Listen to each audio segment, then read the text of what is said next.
Bharatiya Janata party चुनाव के क्रम में जिस तरीके से आगे बढ़ते हुए बंगाल की प्रबुद्ध जनता उनका सहयोग लेते हुए आगे बढ़ने का निश्चय किया है, उस क्रम में आज एक कदम उठाते हुए लखो सोनार बांग्ला इस लक्ष्य को लेकर के हम चले और इसकी शुरुआत आज जब हम कर रहे हैं तो लखो सोनार बांग्ला को हमने अगर याद करना है तो हमको वो बंगाल की संस्कृति जो हम सुनते रहे कि what Bengal thinks today India thinks tomorrow, ये जो इसका गौरवमय इतिहास रहा है जिसमें स्वामी विवेकानंद जी, रविंद्रनाथ ठाकुर जी, बंकिम चंद्र चटर्जी जी, नेताजी सुभाष चंद्र बोस, श्यामा प्रसाद मुखर्जी, ईश्वर चंद्र विद्यासागर, इन सब लोगों का जो कंट्रीब्यूशन रहा है, उस कंट्रीब्यूशन को समावेश करते हुए सोनार बांग्ला कैसे बनाया जा सकता है, इस बात का प्रयास हम करने का काम कर रहे हैं। और इसीलिए अगर हम महिला शक्ति की बात भी करें तो हमारी स्वतंत्रता सेनानी कल्पना दत्ता, कल्याणी दास जी, इनको भी याद करना हमारी जिम्मेवारी बन जाती है। अगर हम सोनार बांग्ला की बात करें और इस कैंपेन की बात करें तो हमारी कोशिश है कि बंगाल की जनता ये सोनार बांग्ला बनाने में किस तरीके से योगदान कर सकती है, क्या उसकी आशाएं हैं, क्या उसकी आकांक्षाएं हैं, उसको हम समावेश करना चाहेंगे। और हम हमेशा ये मानते हैं कि सारी बुद्धि सिर्फ हमारे पास है, ऐसा नहीं है। बंगाल की प्रबुद्ध जनता जानती है कि किस तरीके से सोनार बांग्ला बन सकता है, इसलिए उनको समावेश करना, उनको साथ में जोड़ना और उनके विचारों को, उनके सुझावों को साथ लेके चलना, ये हम लोगों ने तय किया है। इसी कार्य को लेते हुए लगभग 2 करोड़ से ज्यादा हम सुझाव लेने वाले हैं, एक व्यापक सुझाव लेने वाले हैं, 2 करोड़ से ज्यादा। और उसी तरीके से विभिन्न स्तरों पर लोगों का सहयोग मिले, सुझाव मिले, इसको हम करने वाले हैं। और इसके लिए ये जो आप सुझाव की पेटी देख रहे हैं, this suggestion box, approximately 30,000 suggestion box सारे बंगाल में ये हम उपलब्ध करवाएंगे। हमारे जो 294 विधानसभाएं हैं, सभी विधानसभाओं में लगभग 100 पेटियां, सुझाव की पेटियां रखी जाएंगी। 50 पेटियां लेकर के हमारे घर घर हमारे कार्यकर्ता जाएंगे और 50 हम स्ट्रेटेजिक स्थानों पर रखने वाले हैं, प्रोमिनेंट स्थानों पर रखने वाले हैं, प्रमुख स्थानों पर रखने वाले हैं, ताकि हम उनका सजेशन ले सकें और उसको हम उस तरीके से आगे बढ़ाएंगे। उसी तरीके से आज मैं एलईडी रथ का भी श्री गणेश करने वाला हूं। ऐसी एलईडी रथ लगभग 294 हर विधानसभा के लिए एक रथ की व्यवस्था की गई है, जिसमें हम डिजिटली सुझाव दिया जा सके, इसकी व्यवस्था भी करेंगे। और साथ ही साथ हमारा एक मिस्ड कॉल नंबर होगा 9727294294।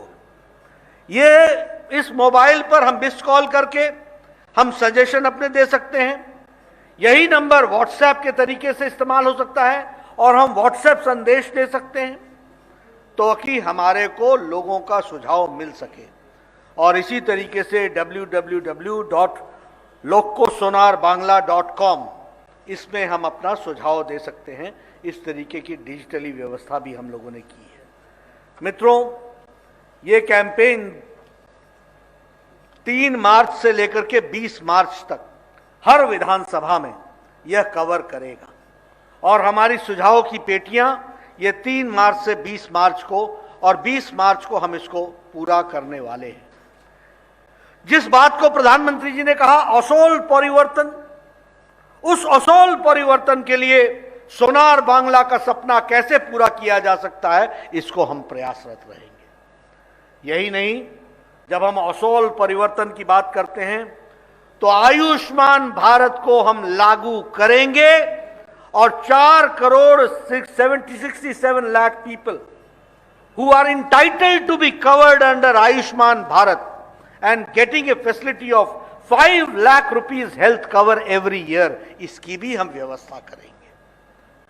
जब हम आयुष्मान भारत की बात करते हैं तो साथ ही साथ प्रधानमंत्री किसान सम्मान निधि, लगभग देश में 10 करोड़ किसान हैं, 73 लाख के आसपास किसान बंगाल में हैं। प्रधानमंत्री किसान सम्मान निधि की 6 किस्तें 7 किस्तें दी जा चुकी हैं, लेकिन बंगाल का किसान इससे वंचित रहा है। प्रधानमंत्री जी ने कहा है कि हम पिछली किस्त भी देंगे और साथ ही साथ जब सरकार हमारी आएगी तो प्रधानमंत्री किसान सम्मान निधि बंगाल की धरती पर लागू होगा और 73 लाख किसानों को उसका लाभ मिलने वाला है। यानी पुरानी किस्तें भी, और पुरानी किस्तें अगर साथ जोड़ ले तो 14,000 रुपए की एक एक किसान को पुरानी पेमेंट होगी और आगे चल करके उसको हम जोड़ेंगे। इस तरीके से हम काम करने वाले हैं। उसी तरीके से प्रधानमंत्री फसल बीमा योजना को और व्यापक बनाएंगे।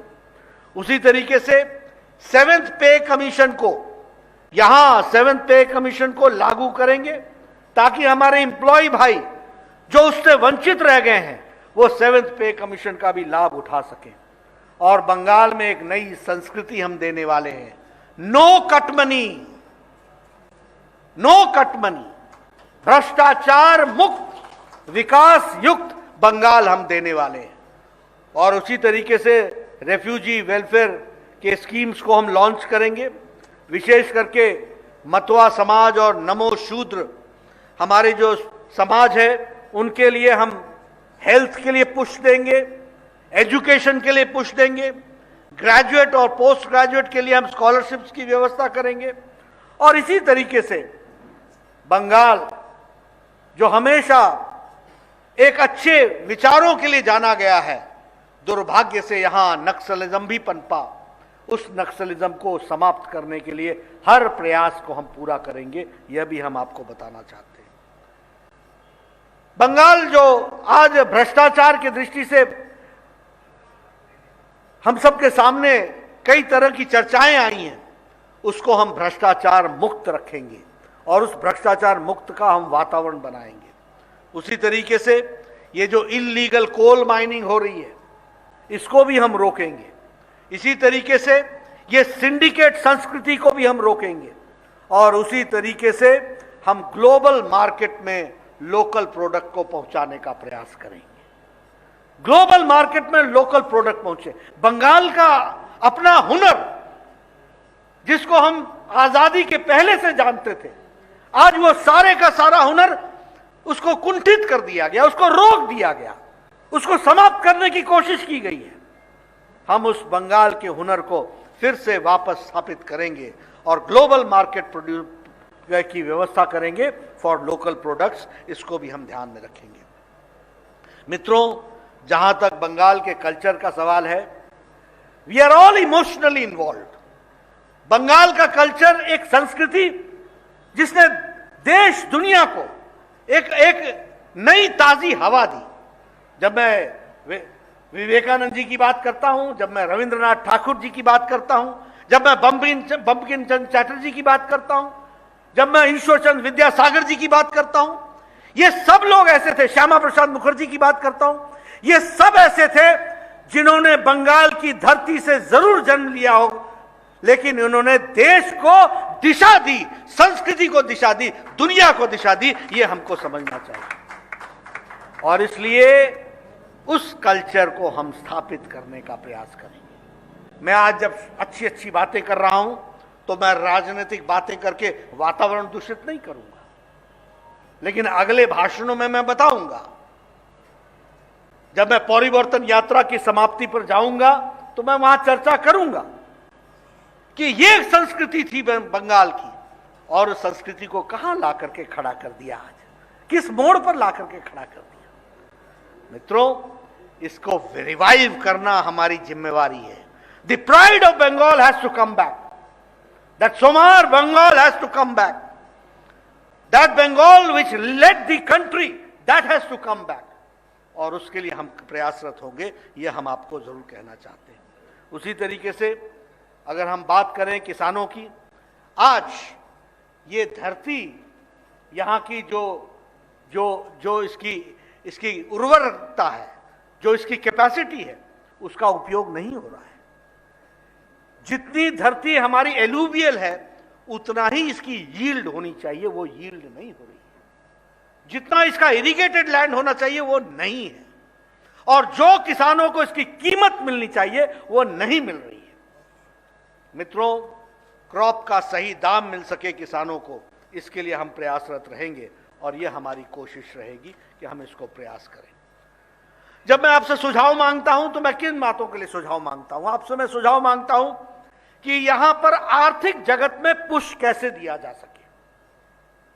अगर ब्रिटिशर्स ने आकर के बंगाल को देखा कि this is an industrial town, this is an industrial area, यहां पर इंडस्ट्री का विकास की संभावनाएं हैं, उसके बाद जिस तरीके से इंडस्ट्री फ्लश की, जब आजादी मिली तो बंगाल इंडस्ट्रियल एरिया की दृष्टि से किस तरीके से आज बढ़ा था, और आज धीरे धीरे पिछले 60-70 सालों में एक एक इंडस्ट्रियलिस्ट ने अपनी इन्वेस्टमेंट यहां से हटा ली। ये सूखा पड़ गया। हमको विचार करना पड़ेगा कि ये क्यों हुआ और इसको हम कैसे रिवाइव कर सकते हैं।